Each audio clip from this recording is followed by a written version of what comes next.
Hey everyone, welcome to Aftermath Digital TV. Caroline here with Nug, Jimmy Corderas, Anthony Corelli. What's going on, everyone? How are you doing? Doing all right. Awesome. You guys got your wins ready? Oh yeah, definitely. Yeah. Okay, Jimmy, I believe you're starting us off, so go ahead.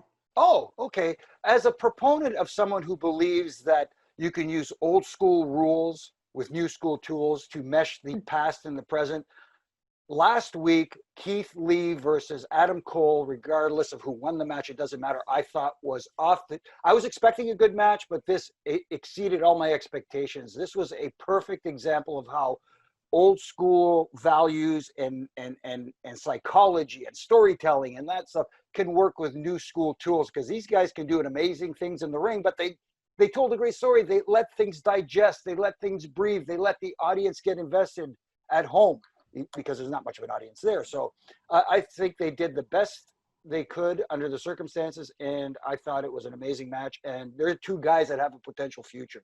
Wow. Jimmy, what did they do specifically that made it next level for you?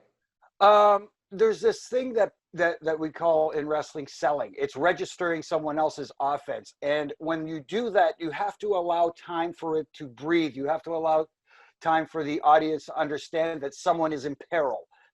And even when the big guy was selling for a smaller guy like Adam Cole, it was believable. It was suspension of disbelief in pro wrestling. I thought the match was great from start to finish, told a great story, and match of the week at least. Well, it's funny because the Performance Center is the Harvard of professional wrestling schools, and everyone that gets there is like an athlete that got a scholarship. You know what I mean? They're getting paid to train in Harvard, where you have these incredible coaches, and the coaching blend is also old school, a little bit of new school, some guys from England. It's very international, and that's the product. I mean, you know, they didn't learn how to wrestle like that on their own, but when you come out of the Performance Center, there's a lot of good stuff coming out of the Performance Center, and it's just like Jimmy said, it's that wonderful mesh between old school and new school, and it makes sense, but it's also the style that the kids these days are into. What I really liked about that match was, on paper, if you're just going by the tail of the tape, I thought Adam Cole didn't stand a chance against Keithley. And then it was a very evenly fought match. Adam Cole showed just how good of a wrestler and a performer he is. Keith Lee showed he is the guy to beat. And together, they made that match something that a lot of people wrote off as, oh, this is the Keith Lee moment. But Adam Cole made you believe he was going to win it a whole bunch of times during that. And that's how good he is. These two guys are superstars. I hope, there's a great future for Keith Lee on any show. I hope Adam Cole doesn't go anywhere. He should just stay in NXT. The crowd, if there ever will be a crowd again, love him. And he'd be a great babyface, baby. He'd be a great good guy. Yeah, he has to be a babyface because he's an underdog just based on his size. But he has that charisma as well. Mm-hmm. Can you imagine the Undisputed Era, the rest of the members now take exception to him losing and kind of kick him out of being their leader? Yeah, he was there when they all lost their titles and then they bail on him. It'd be great. Yeah.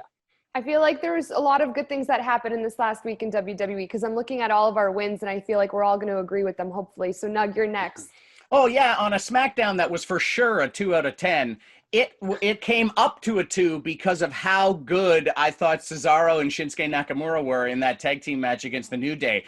First, starting off with the promo where they stepped up and were mad that his Knox win over Kofi the week before was called an upset. How dare you call that an upset? Look who you're talking to. Former U.S. champ, former U.S. and Intercontinental champion, winner of the Royal Rumble, multi-time tag team champions. These guys are killers, and they're finally showing it. They're fed up. They're sick of the New Day's antics, and they step out, and they have a great tag team match. Now, it had my least favorite ending, which was too much fighting, which is dumb and should never happen. But they pulled out a table, and I wouldn't be shocked if this match continues at Extreme Rules as a table match. But it's nice to see Cesaro and Shinsuke Nakamura being the killers we know they can be. Yeah, and those are just their accolades in WWE. Yeah. They have huge, rich histories before WWE, and you know, a greater history than members of the New Day, because you know, members of the New Day are essentially WWE guys. Mhm. And anyway, yeah, and they have a really good mix. You know how Shinsuke is like loose and jiggly and limber, and Cesaro's like like a tiger, and they kind of balance each other out in that sense.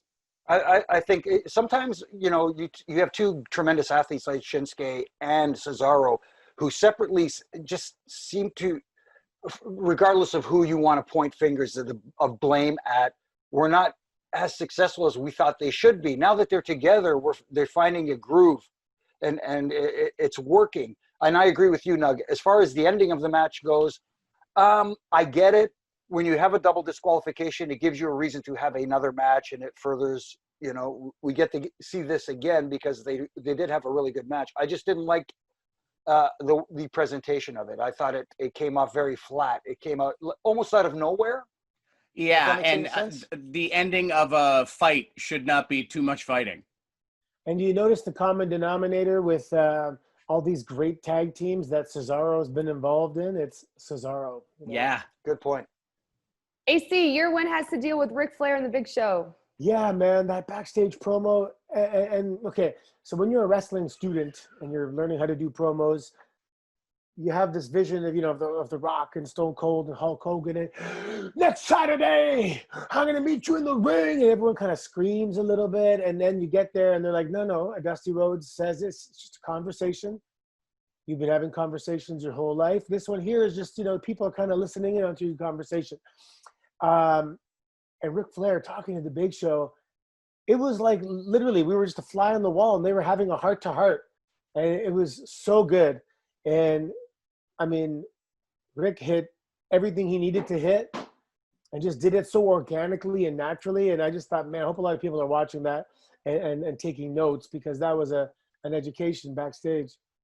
No, I agree. And it's very interesting because Ric Flair, obviously his in-ring days are beyond him right now, but it's nice to see a little bit of the old nature boy come back. It's something like, it's still there. He can still talk a game. He always was a great talker, and it's nice to see it come back. And it's nice to see Big Show back. You know what? I get it. Some people are going to say, well, they rely too heavily on some of the old school guys and stuff like that. But again, but it's nice to mix a that few would be me saying that. No, but I'm saying it's okay to blend them in as long as they are blended in and not overshadowing everybody. Well, that's my only gripe with the whole Big Show Randy Orton thing, is that you read these interviews with Randy Orton where he's like, can't wait to work with guys, like, and he names all these young guys from NXT, and I can't wait to work with, and Edge is like, my dream list is AJ Styles and this guy, and they're still working with just each other. Yeah, well, it's like politics, right? The old guys, they're still involved. Backroom discussions, yes. Yeah. Big Show, it's interesting, him coming and going from Hollywood. I'm not sure what he really wants to get out of this or why he's even here. He's always welcome because he's a legend and he's a future, first ballot Hall of Famer. And he's a giant. He's always a spectacle. But I'm not sure he really adds tons of value to the current program. Because there's kids that have been watching let's say they've been watching for 4 years. And the kid's 12 years old, started watching when he was 8. Doesn't really know the Big Show. And I guess you can educate them and bring them back. But they have their favorites and stuff. Well, who adds value to the program? That's Ruby Riott, and that's my win because she got her first win on Raw in over a year. She stopped her losing streak. I was so happy for her. It was my fail about a week ago, maybe 2 weeks ago, that she hadn't been able to get that win. She finally got it. Honorable mention to Bianca Belair, because that superstar, that woman is a game changer. All she has to do is show up and you're like immediately like, okay, I'm tuned in. Everything she says, everything she does, her presence. Like, remember we talk about her having that it factor? Yes. Love her, Ruby Riott and her together. Love that she helped Ruby Riott get that win. The Iconics also great. The women overall just really impressed me this past week. And another honorable mention, Shayna Baszler's back. So I don't know. I was really excited about the whole women's picture in this past week. And I think it's very, very exciting. Shayna Baszler is amazing. Kicking all those ninjas' butts. She cut a really good promo too.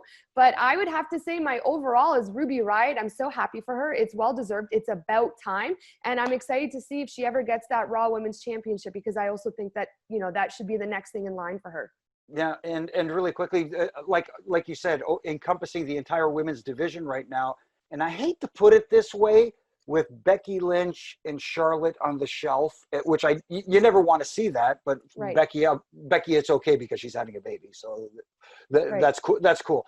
But with them not participating right now, the other women are having an opportunity to shine, and they are taking full advantage of this opportunity, and they're really showing up why the women's division in WWE is the best anywhere on the planet. Well, it's fantastic to see Bianca and Ruby and Shayna step up this week, because it seems like it's been the same 5 women every week. Just the same matches, just a different, the same 4 people, and then we'll switch partners, and then we'll do it this way. And then it's just the same people every week. So it's nice to get some new talent in there, some fresh faces. And I don't know. Ruby tweeted out that, she was happy to get her win, but something felt like it was missing. So I don't know what that missing thing is for Ruby, but she seemed to have it all there on Monday night.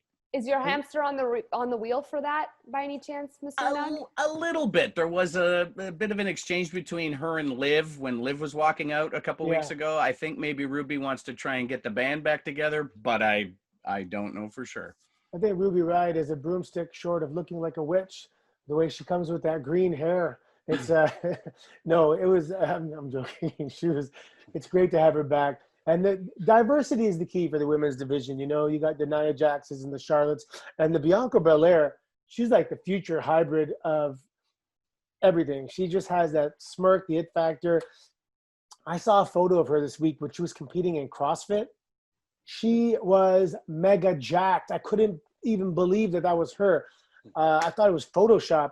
She is a beast, man, and she's great on the mic. This is the thing. She's going to get to the top, and she's going to have a platform, and I think Bianca Belair is someone that's really going to use her platform to do some good. And when I get that feeling that someone's going to do some good, I want them to have success. Oh.